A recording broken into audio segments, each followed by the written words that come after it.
नमस्कार दर्शकों, बात आज के चैनल में आपका स्वागत है। मैं हूं पारुल शर्मा और पेश है आज की सच्ची बात पक्की बात।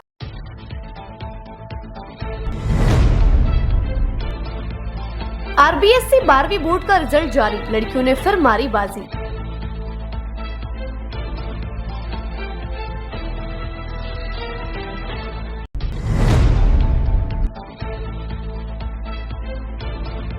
भाजपा नेता सुरेंद्र सिंह शेखावत पर नगर निगम आयुक्त की टिप्पणी का विरोध, समर्थकों ने किया जोरदार प्रदर्शन।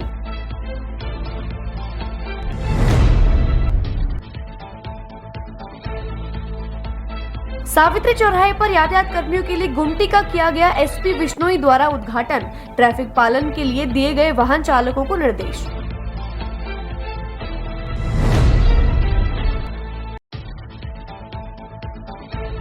बिल्ली के हत्यारे आरोपियों को सजा दिलाने पहुंचा युवक, एसपी कार्यालय एनिमल एक्ट के तहत मुकदमा दर्ज करने की लगाई गुहार।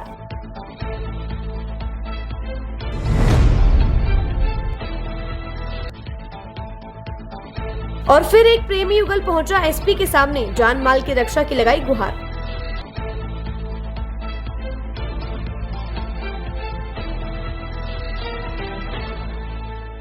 यार, बच्चे के लिए ऐसा स्कूल तलाश रहा हूँ जहाँ बच्चा स्टडी करे और साथ में उसे सभी स्पोर्ट्स फैसिलिटीज भी मिले। अपने बच्चे के लिए सतगुरु इंटरनेशनल स्कूल चुनो। स्टडी के साथ साथ यहाँ इवनिंग में नेशनल लेवल के कोचेज द्वारा swimming, badminton, lawn tennis, table tennis, basketball जैसे स्पोर्ट्स की ट्रेनिंग दी जाती है। अरे वाह! सतगुरु इंटरनेशनल स्कूल, पृथ्वीराज नगर, ऑपोजिट ए ब्लॉक, पंचशील, अजमेर।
ये सर्किट मामू नहीं बनने का, रेडीनेट फाइबर लगाने का। इंटरनेट बोले तो रेडीनेट फाइबर नेट। डिटेल्स के लिए 7412001234 पे कॉल लगाने का। सही है भाई।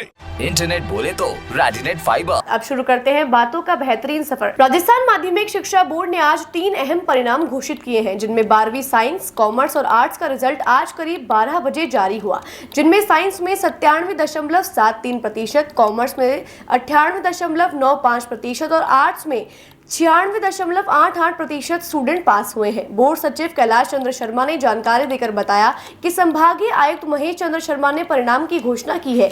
इस बार आर्ट्स, साइंस और कॉमर्स तीनों का रिजल्ट एक साथ घोषित किया गया है। आपको बता दें, पिछले साल की तुलना में इस बार का रिजल्ट ज्यादा अच्छा रहा है। साथ ही तीनों संकायों में लड़कियों का रिजल्ट लड़कों के मुकाबले ज्यादा बेहतर रहा है। इसी के साथ आज वरिष्ठ उपाध्याय परीक्षा का भी परिणाम घोषित किया गया है। परीक्षाएं आयोजित की गई थी, विज्ञान वर्ग की, वाणिज्य वर्ग की और कला वर्ग की। उन तीनों परीक्षाओं का परिणाम आज घोषित किया गया है और साथ ही जो वरिष्ठ उपाध्याय परीक्षा थी, इन चारों परीक्षाओं का परिणाम घोषित किया है। उच्च माध्यमिक विज्ञान वर्ग की परीक्षा का कुल परिणाम 97.73% रहा है। उच्च माध्यमिक वाणिज्य वर्ग की परीक्षा का परिणाम 98.95% रहा है और उच्च माध्यमिक कला वर्ग की परीक्षा का परिणाम 96.88% रहा है। तीनों संकायों के परीक्षा परिणाम वाणिज्य वर्ग, कला वर्ग, विज्ञान वर्ग की परीक्षाओं का परिणाम एक साथ घोषित किया है हमने, जिसके लिए हमारी टीम ने काफ़ी कठिन परिश्रम किया है। मैं हमारी पूरी माध्यमिक शिक्षा बोर्ड की पूरी टीम को भी बधाई देता हूँ। साथ में जो हमारे परीक्षार्थी हैं, छात्र जो बैठे थे इस परीक्षा में, उनके अभिभावकगण जो भी सफल हुए हैं, उनको भी हार्दिक बधाई और शुभकामनाएं देता हूँ कि समय पे परिणाम घोषित होने के कारण वो आगे अपने कैरियर के ढंग से प्लानिंग कर पाएंगे। और समस्त परीक्षार्थी जो इसमें अपीयर हुए थे, उन सभी को मैं हार्दिक शुभकामनाएं और हार्दिक बधाई देता हूँ। अजमेर में नगर निगम आयुक्त द्वारा न्यायालय में पेश किए गए हलफनामा में पूर्व नगर परिषद सभापति व भाजपा नेता सुरेंद्र सिंह शेखावत के खिलाफ की गई अमर्यादित व गलत टिप्पणी के विरोध में उनके समर्थकों ने प्रदर्शन करते हुए संभागीय आयुक्त कार्यालय पहुंचे, जहां उन्होंने रोड जाम किया। इसके बाद संभागीय आयुक्त को ज्ञापन दिया। उन्होंने बताया कि अजमेर शहर की सुंदरता को बचाए रखने के लिए राष्ट्रीय ग्रीन ट्रिब्यूनल सेंट्रल जोन में नगर परिषद सभापति सुरेंद्र सिंह शेखावत के द्वारा एक याचिका दायर की गई थी, जिसके अंतर्गत यह निवेदन किया गया था कि आना सागर के कैचमेंट एरिया के अंतर्गत होने वाले स्मार्ट सिटी के नाम पर उन कार्यों पर प्रतिबंध लगाया जाए, जिसके अंतर्गत याचिका स्वीकार करते हुए याचिका के पक्षकार स्मार्ट सिटी मिशन व अजमेर नगर निगम से जवाब तलब किया गया। 1 अप्रैल को एक हलफनामा नगर निगम आयुक्त ने न्यायालय में पेश किया, जिसमें न्यायालय द्वारा मांगी गई जानकारी के अलावा सुरेंद्र सिंह शेखावत पर व्यक्तिगत टिप्पणी की गई। इसके विरोध में सुरेंद्र सिंह शेखावत का फैन क्लब प्रदर्शन करते हुए संभागीय आयुक्त कार्यालय पहुंचा और संभागीय आयुक्त को ज्ञापन दिया। हम हमारे पूर्व सभापति आदरणीय सुरेंद्र सिंह शेखावत जी, जो कि अजमेर के एक बहुत अच्छे नेता, जिनको सब हृदय सम्राट, ऐसे कि जिनको सब, जो बच्चे से लेकर बूढ़ा तक सब बहुत प्यार करते हैं, उनके खिलाफ एक अभद्र टिप्पणी की गई नगर निगम के अधिकारियों द्वारा। उसके खिलाफ ज्ञापन देने आए हैं कि उनके खिलाफ कार्रवाई हो। आयुक्त महोदय ने हमें आश्वस्त किया है, हम इस पर एक्शन लेंगे, हम इस पर कार्रवाई जरूर करेंगे। अगर वो एक्शन नहीं लेते हैं तो हम आगे अजमेर बंद कराएंगे। आज हमारा संघर्ष जारी रहेगा। आज की वार्ता कैसी रही? आयुक्त महोदय हमको अंदर आने नहीं दे रहे थे, बोले अभी कोई नहीं आएगा यहाँ पे, तो हमने रोड जाम कर दिया। फिर उसके बाद हमारी शर्तें मानी गई, हमको अंदर बुलाया गया, फिर हम अंदर आए। अच्छा, किस तरह का आश्वासन दिया है?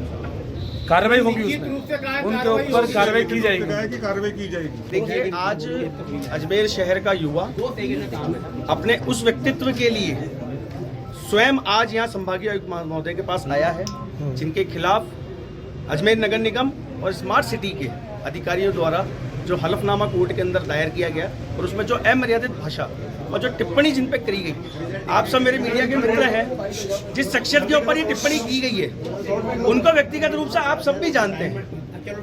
तो जिस तरह से आज शहर के अंदर नगर निगम प्रशासन एक भ्रष्टाचार का पर्याय बन चुका है, अपने काले कारनामों को छुपाने के लिए, अपनी कारगुजारियों को छुपाने के लिए इस तरह का कीचड़ किसी ऐसे व्यक्तित्व में वो उछाल रहा है जो व्यक्ति समाज के हर तबके से जुड़ा हुआ है। उनको शर्म आनी चाहिए और उनको सार्वजनिक रूप से ये माफी मांगनी चाहिए। और आज अजमेर शहर के जो हालात हैं, नगर निगम को उसके ऊपर ज्यादा ध्यान देना चाहिए। इस शहर की जो धरोहर है, जो आना सागर है, जिसको देश और विदेश के पर्यटक रोजाना देखने आते हैं हजारों की संख्या के अंदर, उसकी क्या हालत शहर के अंदर हो रखी है। देशलदान जी, आपसे निवेदन है कि आप आना सागर की तरफ ध्यान दें। इस तरह से सुरेंद्र सिंह शेखावत जैसे व्यक्ति में, जो शहर का प्रथम नागरिक रहा हुआ है, जिसने समाज के हर व्यक्ति का कहीं ना कहीं साथ दिया है, जिसके साथ वो खड़ा रहा है कंधे से कंधा मिला के, उनके ऊपर इस तरह की अमर्यादित टिप्पणी और अमर्यादित भाषा का उपयोग करने का आप जैसे अधिकारी को कोई अधिकार नहीं है। माननीय संभागीय आयुक्त महोदय को हमने मुख्यमंत्री जी के नाम ज्ञापन दिया है। मुख्यमंत्री जी को वो उन्होंने कहा है कि हम वहाँ पे प्रेषित करेंगे, उनको सूचनार्थ करेंगे और आने वाले समय पे हमने मांग करी है कि इनके ऊपर कार्रवाई होनी चाहिए, नहीं तो आगे शहर में अजमेर में उग्र आंदोलन होगा, जिसमें अजमेर बंद भी शामिल है। क्योंकि ये हम सबकी आस्था का जो केंद्र बिंदु जो माननीय सुरेंद्र सिंह शेखावत लाला बना है, उनके ऊपर जो आघात किया गया है वो अजमेर का युवक कतई नहीं सहेगा। अजमेर के सामाजिक संगठन नहीं सहेंगे, अजमेर के व्यापारिक संगठन नहीं सहेंगे, अजमेर के छात्र नेता नहीं सहेंगे, अजमेर की वो महिलाएं जिनके काम हमेशा लाला बना आए हैं, जिनको कहीं ना कहीं उन्होंने रोजगार दिलाने के लिए, उनके मान सम्मान के लिए लड़ाई लड़ी है, उन लाला बना के लिए पूरा शहर फिर एक होकर आने वाले समय में कार्रवाई नहीं हुई तो शहर के अंदर जाम किया जाएगा, शहर को बंद कराया जाएगा, उग्र आंदोलन किया जाएगा। जय हिंद, जय भारत। आज सावित्री चौराहे पर यातायात कर्मियों के लिए गुमटी का उद्घाटन फीता काटकर एसपी देवेंद्र कुमार विश्नोई ने किया। साथ ही उन्होंने सभी से ट्रैफिक नियमों की पालना करने की अपील की। वे सावित्री चौराहे पर आने जाने वाले सभी लोगों को ट्रैफिक के नियम समझाए, वे ट्रैफिक पालना के निर्देश दिए। साथ ही एसपी देवेंद्र कुमार विश्नोई ने नवनिर्मित ट्रैफिक लाइट्स को एक एक करके जल्द ही चालू करने के निर्देश दिए हैं। वे शहर में ट्रैफिक व्यवस्था को दुरुस्त करने की बात कही है। इनर व्हील क्लब अजमेर की सौजन्य से हमारे पास प्रपोजल आया कि साहब हम जो है ट्रैफिक के जो सिपाही हैं, धूप में, सर्दी में, बारिश में सख्त ड्यूटी देते हैं, उनके लिए हम कुछ करना चाहते हैं। तो इन्होंने जो है कुछ इम्पोर्टेंट पॉइंट्स ट्रैफिक के साथ मिलकर चिन्हित किए और उन पर ये ट्रैफिक की गुमटी बनाकर जो है पुलिस को जो है दी है। तो निसंदेह एक बहुत ही इनका सहयोग मैं कहता हूँ और अवेयरनेस, अगर नारी शक्ति अवेयर हो जाएगी ट्रैफिक के बारे में, ट्रैफिक के नियमों के बारे में, तो मैं ये मानता हूँ कि बहुत बड़ा बदलाव हम ला सकते हैं। क्योंकि हर चीज़ की शुरुआत घर से होती है और घर में यदि मातृशक्ति अपने हस्बैंड को, अपने बेटे को, अपने भाई को, सबको अगर फोर्स भी करे, मोटिवेट भी करे कि नहीं ट्रैफिक के नियमों का पालन करना है, हेलमेट लगा कर जाना है, सीट बेल्ट लगानी है, चलते वक्त मोबाइल पे बात नहीं करनी है, ड्रंकन ड्राइविंग नहीं करनी है, तो मैं मानता हूं कि जो आज एक्सीडेंट्स में जो बढ़ोतरी हो रही है उसमें कहीं ना कहीं इसमें कमी लाई जा सकती है। और ये बहुत ज़रूरी है कि आज के वक्त में हम ट्रैफिक में जो एक्सीडेंट हो रहे हैं उसको किसी न किसी रूप से हम उसको कंट्रोल करें, नियंत्रित करें और कमी लाएं। दूसरा, यहाँ पर ये जो ट्रैफिक लाइट्स है आज, क्योंकि ये काफ़ी समय से बनकर तैयार हुई हैं, तो 1 बाय 1 इन सब ट्रैफिक लाइट्स को जो है हम इनका जो टाइमर होता है, टाइमर सेट करके और इन ट्रैफिक लाइट्स को हम चालू करेंगे ताकि शहर में एक सिस्टम ट्रैफिक की व्यवस्था बन सके और आम आदमी यहाँ पर जो है वो सुगमता से आ जा सके। पॉइंट क्या है जगह क्या अभी हाँ बाकी पॉइंट्स पर भी करेंगे, स्टेप बाय स्टेप हम इसको जो है ले रहे हैं। तो एक साथ पूरे शहर को कवर नहीं कर सकते। हमारे मानना है कि इम्पोर्टेंट पॉइंट्स को पहले लें और उन इम्पोर्टेंट पॉइंट्स पे हम जो है पहले ट्रैफिक व्यवस्था को सुदृढ़ करें, क्योंकि इन पॉइंट्स पे मैक्सिमम लोग निकलते हैं।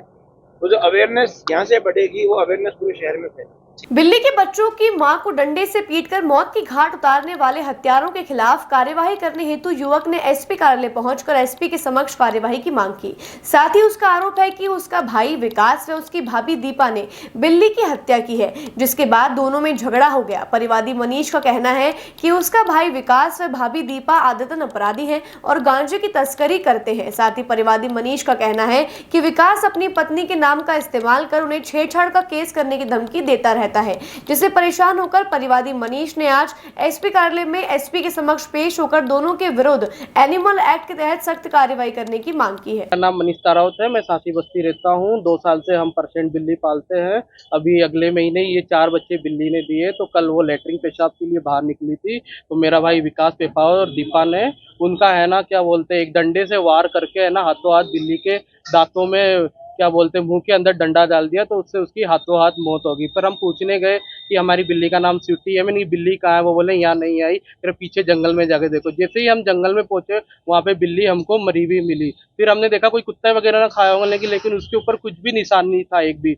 ना कुत्ते का था ना बिल्ली का, बस खाली उसके ऊपर मुंह से लकड़ी का वार किया हुआ था। फिर हमने सोचा यार किसी ने हमारे जंगल क्या बोलूं पट गया जंगल में ही मैंने कहा यार कोई जानवर ने मारा होगा, तो फिर हम बात को भूल गए। फिर सुबह उठे तो मैंने यही बोला, रात भर ये बिल्ली के बच्चे रो रहे थे, तो मैंने यही बोला कि जैसे इन बिल्ली की माँ को इन बच्चों से जुदा किया ना, वैसे ही उनके बच्चों को उनकी माँ से जुदा कर देना सूर्य नारायण भगवान। मैंने यही बात मारा ये दीपा ने, तो मैंने यही बात बोली। दीपा मेरे ऊपर चढ़ गई और बोली कि मैंने मारा तेरे बच्चे को, तेरे को जो करना है वो कर ले। दीपा पेपावत है, ये आदतन अपराधी है, गांजा तस्कर है और इसका बाप क्या इसका आदमी भी है ना गांजा तस्कर। कब मारा था? ये कल सुबह 9 बजे की बात है। और मैं पशुओं से बहुत ज्यादा प्रेम करता हूँ और पेड़ पौधों से। ये दीपा सासी बस्ती में रहती है और आए दिन हमारे से लड़ाई झगड़े करते हैं। विकास और दीपा ये 2 ही आदतन अपराधी।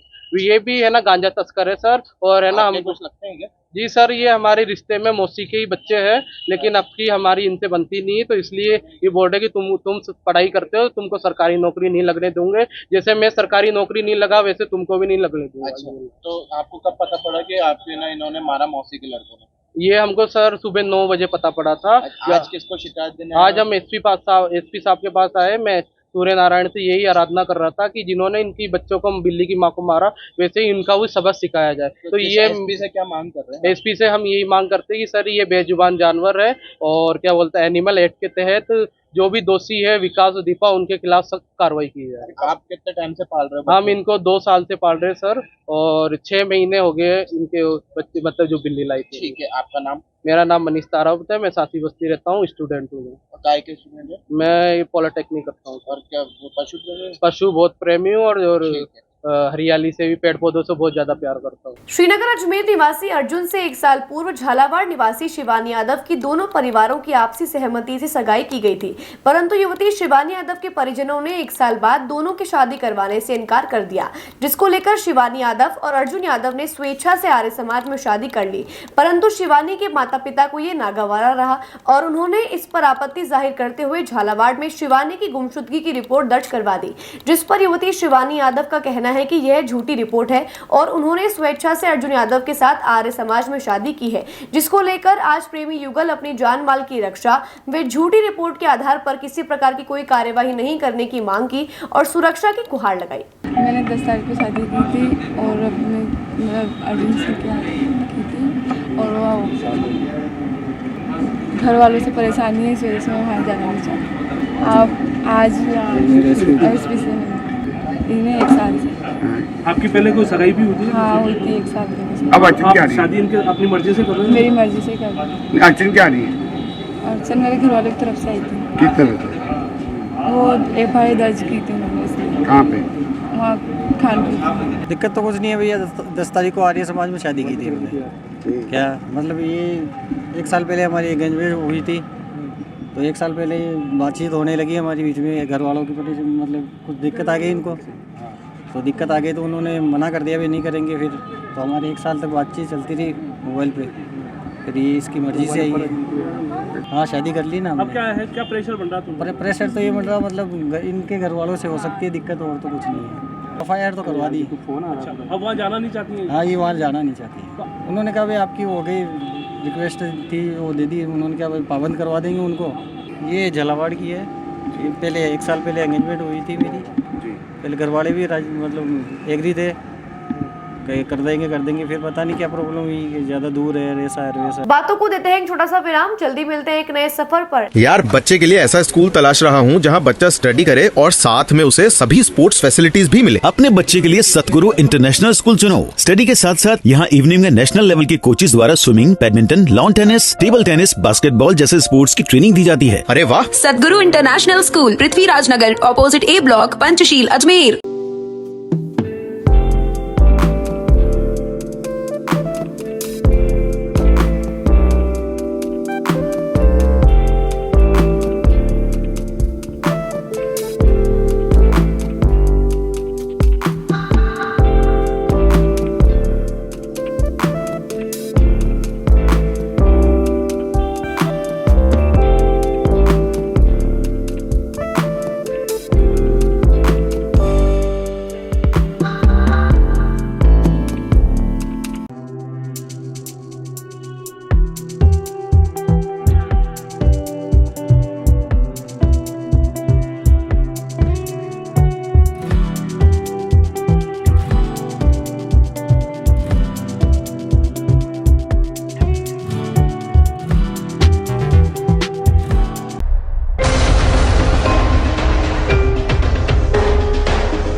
ए सर्किट मामू नहीं बनने का, रेडीनेट फाइबर लगाने का, इंटरनेट बोले तो रेडीनेट फाइबर नेट। डिटेल्स के लिए 7412001234 पे कॉल लगाने का। सही है भाई। इंटरनेट बोले तो रेडिनेट फाइबर। एक बार फिर आपका स्वागत है। आइए चलते हैं एक नए सफर पर। ट्रेन में मिलने वाले खाने की गुणवत्ता की जांच को लेकर आज श्री राम सेना हिंदुस्तान ने डीआरएम कार्यालय में रेल अधिकारी को ज्ञापन सौंपकर जांच की मांग की। श्री राम सेना हिंदुस्तान की युवा राष्ट्रीय उपाध्यक्ष देवीलाल सोनी ने जानकारी देकर बताया कि ट्रेन में सफर करने वाले आमजन को अच्छा खाना व शुद्ध पानी के लिए परेशान होना पड़ता है। साथ ही खाने में आए दिन कॉकरोच व अन्य जानवर भी निकलते रहते हैं, जिसके कारण आमजन को ट्रेन में खाने को नापसंद करना पड़ता है, जिसको लेकर गुणवत्ता की जांच की जानी चाहिए और यात्रियों को शुद्ध व स्वच्छता से बना खाना परोसा जाना चाहिए। आज हमने रेलवे के अधिकारी को ज्ञापन दिया। एक तो पानी की समस्या, जगह जगह जो ट्रेनें चलती है वहाँ पर पानी नहीं, ठंडा पानी नहीं, पानी एकदम बिल्कुल बेकार और जिसमें पानी में बदबू। दूसरी चीज, ट्रेन के अंदर में जो खाना आता है उसमें कॉकरोच मरे हुए निकलते हैं, कीड़े टाइप में निकलते हैं, मकोड़े निकलते हैं। बिल्कुल अधिकारी ने दिया। उस ट्रेन का नाम है उदयपुर एक्सप्रेस, जो शाम को 6 बजे अजमेर उतारती है, जिसमें टीटी ने, वहाँ के अधिकारी टीटी ने फोटो भी खींची है। रेलवे अधिकारी जो खाना बनाते हैं उन्होंने माफी भी मांगी, पर कई दिखली। हमारी यही जांच है कि इसकी जांच करी जाए और आम जनता को अच्छा खाना दिया जाए। भले पैसे 120 की जगह 130 ले, हमें वो भी दुख नहीं है, पर खाना ऐसा मिलना चाहिए कि लोग मरीज बीमार ना हो। छोटे छोटे जो बच्चे गांव से आते हैं वो समझते नहीं है, वो कुछ भी भूखे पे खा लेते हैं और भूखे हादसे में कुछ बड़ा हादसा हो जाए तो किसकी जवाबदारी? तो ये रेलवे अधिकारी की होगी और हमने आज ज्ञापन खुला लिखित में दिया। तो ये ट्रेनों के अंदर जो सफर करते हैं आम पब्लिक जो होती है, बहुत खाने को लेके, चाय को लेके, पानी को लेके बहुत ज्यादा मतलब अच्छा नहीं मिल रहा है। ठीक है, आज अपन घर में रहते हैं नॉर्मल, एटलीस्ट नॉर्मल तो उनके साथ वो किया जाए। खाने में कभी क्या निकल रहा है, कभी क्या निकल रहा है। हम लोग यही चाहते हैं कि बस उनकी बेसिक जांच हो, ताकि पब्लिक को किसी तरह से कोई प्रॉब्लम ना हो, फूड पॉइजनिंग ना हो, खाना गलत ना मिले फूड। क्योंकि आज हम लोग तो चलो घर में रहते हैं, अफोर्ड कर लेंगे, बट बेचारी आम पब्लिक जो है, गरीब लोग वो अफोर्ड नहीं कर पाएंगे। इसकी काफी सारी प्रॉब्लम्स है। तो मैं ये चाहती हूँ कि उनकी जांच की जाए एक बार। रेलवे अधिकारी से हमने ज्ञापन दिया है, तो प्लीज उस पर एक बार एक्शन लिया जाए। पब्लिक क्योंकि उनको खाना अच्छा नहीं मिलता, फिर वो खाना फेंकना पड़ता है।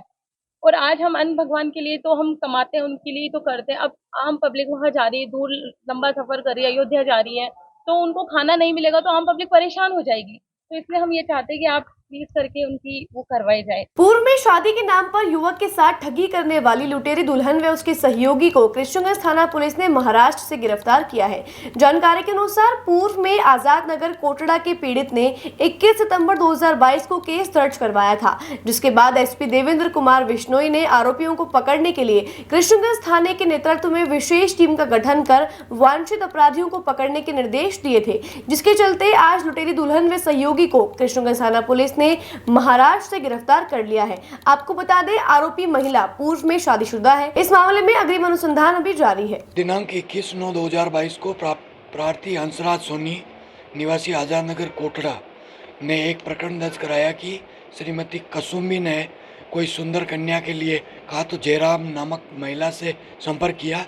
धोखे से सुंदर कन्या बता करके कि रीना, राहुल कामले, सुनील कामले, इन लोग ये आकर के पैसे ले गए, रुपए ले जाने के बाद में रीना यहाँ रही और उससे कोर्ट में शादी कराई गई।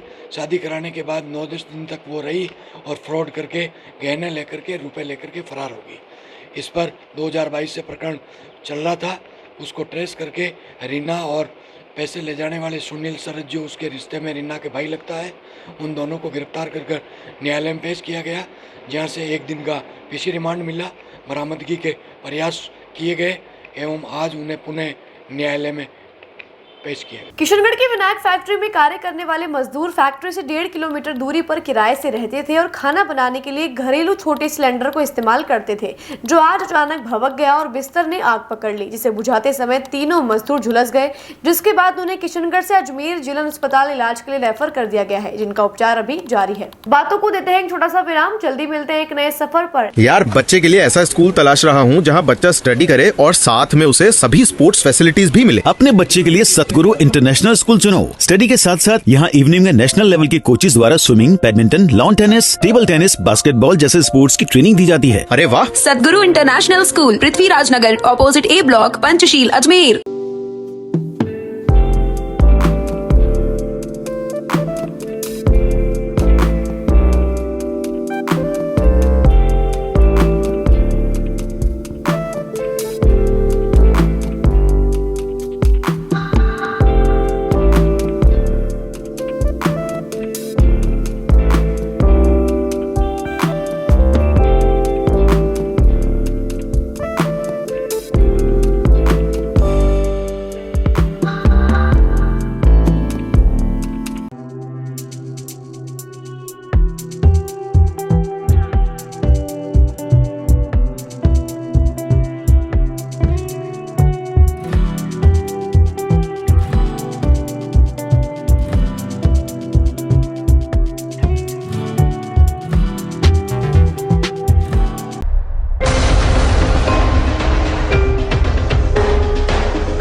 सर्किट, मामू नहीं बनने का, रेडीनेट फाइबर लगाने का, इंटरनेट बोले तो रेडीनेट फाइबर नेट। डिटेल्स के लिए 7412001234 पे कॉल लगाने का। सही है भाई। इंटरनेट बोले तो रेडिनेट फाइबर। एक बार फिर आपका स्वागत है। आइए चलते हैं एक नए सफर पर। देश के कई इलाकों में तापमान 44 डिग्री के पार पहुंच गया है। ऐसे में अब लोग बारिश का बेसब्री से इंतजार कर रहे हैं। 19 मई को अंडमान निकोबार पहुंचे मानसून की गति थोड़ी धीरे पड़ने के बाद पुनः गति पकड़ती दिखाई दे रही है। मौसम विभाग के अनुसार एल नीनो प्रणाली के कमजोर पड़ने पर ला नीना की स्थितियां बेहतर हुई हैं और आने वाले दिनों में इसमें और सुधार होने से इस साल अच्छे मानसून के संकेत मिल रहे हैं। ला नीना जो एल नीनो का विरोधी होता है और उसका प्रभाव एल नीनो के एकदम विपरीत होता है। ला नीना के दौरान व्यापारिक हवाएं सामान्य से भी अधिक तेज होती हैं। भारतीय मौसम विभाग IMD ने बताया कि ला नीना के साथ साथ हिंद महासागर द्विध्रुव की स्थितियां भी इस साल अच्छे मानसून के लिए अनुकूल दिखाई दे रही हैं। 19 मई को अंडमान से निकला मानसून बंगाल की खाड़ी से होता हुआ 1 जून को केरल में दस्तक देगा। महाराष्ट्र में मानसून की एंट्री 10 जून को होगी, तो वहीं 15 जून तक गुजरात, मध्य प्रदेश, छत्तीसगढ़, झारखंड और बिहार में प्रवेश करेगा। इसके बाद 20 से 25 जून के बीच उत्तर प्रदेश, हिमाचल, उत्तराखंड और कश्मीर पहुंचेगा और 30 जून को राजस्थान, दिल्ली, हरियाणा और पंजाब में पहुंचकर 8 जुलाई तक पूरे देश को कवर करेगा। एक निजी मौसम पूर्वानुमानकर्ता एजेंसी स्काईमेट के अनुसार इस साल मानसून के दौरान 4 महीनों जून से सितंबर तक 868 मिलीमीटर रहने की संभावना है। वहीं एजेंसी ने कहा है कि सीजन के दूसरे हिस्से में पहले से ज्यादा बारिश होगी। मौसम विभाग के साथ ही प्रकृति में पाए जाने वाले जीव जंतु भी मानसून की बारिश की सूचनाएं देते हैं। राजस्थान की लोक मान्यताओं के अनुसार टिटहरी द्वारा अंडे देना बारिश आने के संकेत है और किसान भी ऊनी खेती की तैयारी इसी आधार पर करते हैं। और 22 राज्यों से गुजरने के बाद राजस्थान में मानसून के प्रवेश पर मौसम विभाग के अलावा इन लोक मान्यताओं ने भी इस बार अच्छे मानसून की पुष्टि की है। दरगाह बाजार एसोसिएशन के अध्यक्ष पद पर होत चंद श्रीनानी, जो कि सभी व्यापारियों की सहमति से चुने गए थे, परंतु हरीश किदवानी द्वारा जबरदस्ती कर खुद को दरगाह बाजार एसोसिएशन का अध्यक्ष घोषित किया गया, जिसके बाद दरगाह बाजार व्यापारियों का कहना है कि वे लोग काफी परेशान हैं। बाजार में किसी भी तरह की कोई सुविधा या व्यवस्था नहीं है, हरीश किदवानी द्वारा नहीं रखी गई है। इससे सभी व्यापारियों व आमजन को परेशानी आए दिन होती रहती है। इस सबसे परेशान होकर सभी ने एक मत होकर फिर से होत चंद श्रीनानी को अध्यक्ष चुना। उनके अध्यक्ष चुने जाने के बाद सभी व्यापारियों में खुशी की लहर दौड़ पड़ी। वह होत चंद श्रीनानी ने सभी से कहा कि दरगाह बाजार में हो रही परेशानियों का समाधान करेंगे, वे सभी को हो रही समस्याओं से निजात दिलाएंगे। ये 4 जनों ने मिलकर उस हरीश पेन वाले को अध्यक्ष बनाया था। अध्यक्ष मैं था चुना हुआ और वो स्वयंभू आके अध्यक्ष बन के बैठ गया बाजार में, और बाजार की बहुत खराब हालत करी है उसने और बहुत बाजार में गंदापन फैलाया है और बाजार में फूट पैदा कर दी है और किसी के काम नहीं है आज तक। वो कि बाजार का रहने वाला भी नहीं है, बाजार में उसकी कोई व्यापार नहीं है, बाजार में कुछ की होटल नहीं है। जबरदस्ती आके 4 जनों को साथ में लेके ये स्वयंभू आके अध्यक्ष बन के बैठ गया। आज उस बात को 1.5 साल हो गए। बाजार वालों ने परेशान होकर मेरे को बुलाया, बुलाने के बाद मैंने बाजार वालों को साथ दिया। बाजार वालों ने वापस मेरे को आके अपनी कुर्सी पे बिठाया। पहले भी बाजार ने पूरी बाजार ने अध्यक्ष बनाया था, चुन के आया था, मैंने वोटिंग करके आया था। 160 वोट आए थे मेरे नाम के और मेरे को बाजार ने बनाया था। और ये तो खुद आके 4 जनों मिलके और 4 जनों ने मिलके अपने दादागिरी करके और अपने अध्यक्ष बन के बैठ गए। हम लोग जरूर समाधान कर, पहले भी करते थे, आज भी करते हैं। हरीश के आने के बाद में वो सारा काम खराब हो गया, सारी बाजार में फूट डाल दी, सारी बाजार को खराब कर दिया और पुलिस वाले वो हावी होने लग गए। बाजार के जो फुटपाथ वाले बैठने वाले वो मारने आ गए दुकानदारों को, वो तलवारें लेके आ गए। मगर इनको शर्म नहीं आई कि हम क्या कर रहे हैं, बाजार में क्या देख रहे हैं अध्यक्ष बन के। आज मेरे को बाजार ने बुलाया, मैं बाजार का साथी हूँ, बाजार का सहयोग है मेरे पास और बाजार के साथ ही रहूंगा और बाजार का सहयोग करूँ। याद कैसे आई, बाजार का माहौल देख के व्यापारी आए मेरे पास, सब रोने लगे, भाई साहब ये किसको बनाया, इसका क्या है इधर, और सारी बाजार को खराब कर दिया इसने। तो मेरे बोला कोई दिक्कत नहीं, मेरे 1-2 रोज ठहरो, मैं बाहर से आता हूँ, मैं आके काम करूंगा। मैं बाहर से आया, आके इनको सारा संभाला, सब आए मेरे पास, सब मेरे व्यापार संघ को बुलाया और सब व्यापार संघ को बुला के सबको मैं अवगत कराया। अवगत कराने के बाद में मीटिंग करी, आज सारा व्यापारी संघ मेरे साथ है। दिलीप सामनानी ने हरीश किदवानी पर आरोप लगाते हुए कहा कि व्यापारियों को उनकी वजह से काफी परेशानियों का सामना करना पड़ा है। उन्होंने जबरन खुद को अध्यक्ष घोषित किया, जबकि उनकी दरगाह बाजार में कोई दुकान या होटल भी नहीं है। साथ ही सभी व्यापारियों ने हरीश किदवानी के खिलाफ रोष जाहिर किया और होत चंद श्रीनानी को अध्यक्ष पद पर रखने का निर्णय लिया। आज हमने दरगाह बाजार एसोसिएशन के दुकानदारों को बुलाकर आज हमने एक बार वापस दरगाह बाजार एसोसिएशन की मीटिंग बुलाई। उसके अंदर हमारे होचंद जी सिरनानी जो अध्यक्ष थे, जिनको एक एक दुकानदार ने अपना अपना वोट दिया था, वो चुने गए थे। इस बीच में क्या होता है कि हरीश गिदवाणी जी आते हैं, अपने 5-7 लोगों के साथ मिलके खुद अध्यक्ष बनते हैं। होचंद सिरनानी तमाशा देखते रहते हैं, दुकानदार परेशान होते रहते हैं और बाजार के अंदर ऐसा माहौल हो गया कि दुकानदार परेशान हो गए। ठेले लगना, फुटपाथ पे पिड़ियाँ लगना, दुकानदारों की समस्याएं, कोई सुनने वाला नहीं था। इस बीच में हमने क्या करा, वापस हम होचंद सिरनानी के पास आए कि आप वापस अध्यक्ष के लिए आगे आएँ और हमारी बात सुने। तो बोले ठीक है बेटा, अगर तुम्हारी ये समस्या है तो अपन सब मिलके हल करेंगे, मगर एक बात है कि अपन व्यापार महासंघ को बुला के सब काम साथ में करेंगे। तो हमने कहा ये ठीक है कि आप व्यापार महासंघ को बुलाओ और हम सब आपके साथ आ जाएंगे। व्यापार महासंघ को बुलाया गया और हम दुकानदारों को इकट्ठा किया गया और हमने वापस जो अध्यक्ष हैं उनको अध्यक्ष रहने का निर्णय लिया। दुकानदारों ने होचंद सिरनानी अध्यक्ष रहे, पहले भी थे, अभी भी रहेंगे। और जो ये दरगाह बाजार में जिनकी दुकानें नहीं है, ना होटल है, वो कहते हैं कि हम अध्यक्ष हैं। पूछो आपकी दुकान है दरगाह बाजार में है और आप दूसरों को बोलते हो कि ये गली वाला है ये कहाँ का है। 50 साल हो गए दिलीप सामनानी को अंदर दरगाह बाजार के अंदर, 52 साल। आप बाद में आए हो, जो भी बने ये अध्यक्ष, उनको मेरा मैसेज दे देना, मीडिया की तरफ से मैसेज दे रहा हूँ कि आपको दरगाह बाजार में कोई जानता ही नहीं है। 52 साल हो गए दरगाह बाजार के अंदर में। तो हम होचंद सिरनानी के साथ हैं, एक एक व्यापारी होचंद सिरनानी के साथ है। और मैं ये विश्वास दिलाता हूँ आपके मीडिया के माध्यम से, किसी को भी कोई परेशानी हो, होचंद सिरनानी जी के पास है।